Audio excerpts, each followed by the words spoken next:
Hello guys, so today I have a new vlog regarding the XPro trigger from GODOX and how to connect to the GODOX AD300 Pro, GODOX AD400 and GODOX AD600. So without further ado, let's start.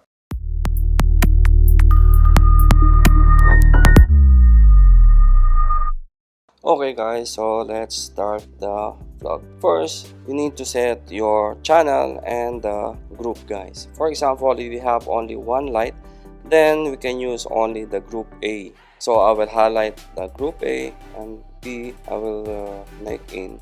Okay, so let's highlight the group A guys and make sure that you have the same channel. The channel will be located on this area guys. So you have zoom and CH, meaning channel on this mode guys, and you have all and MOD. So if you want to change your channel, just long press this button and it will highlight the channel 1. So you can select your channel 2, 3, 4. It depends on your scenario guys, but today we're gonna set to channel 1 because we have only one light. And make sure also that you have the same channel to your flash guys, located from here. Just a long press and it will highlight the channel 1. If you want to change the channel, can change on this scroll button guys from the GODOX AD300. So let's set in channel 1 and the group. Let's leave. If you want to change the group, here in this button you have channel and group. So if you want to change the group, just press only one time, then you have to change the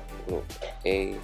Yes, so make sure that you're already in the same channel from your trigger, and yeah, you can test and it's running guys, work perfectly to your flash. So next, if you want to set to manual, you can go to your group, highlight the group and change the mode which already on this button guys. So for example, I'll make in manual mode. Yes, and it automatic also change from your lights which already located from down. It's already manual mode guys. It's meaning here on the side it's M. Manual, you can set your power. So let's try. Sorry, manual. Okay, let's try. And that's the light guys. Change light. You can change the power. The highest power is 1:1. Yes, right. 1:1 to 1 to 128. So again guys, that's it. If you want to connect from your camera, let's try and connect to the camera. So it depends on the mounting guys. So I have the Fuji mount or Fuji series or Fuji mount for this trigger.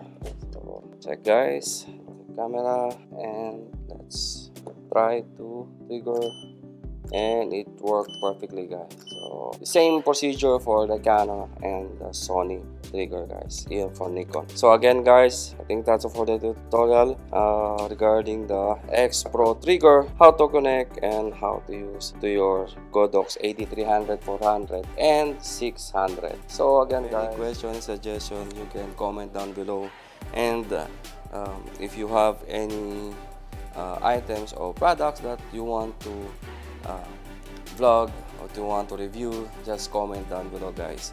So again, that's it for today. Shout out to my team, which is Team Positive Vlogger, and also to Miss Rose Polistico. So shout out you guys.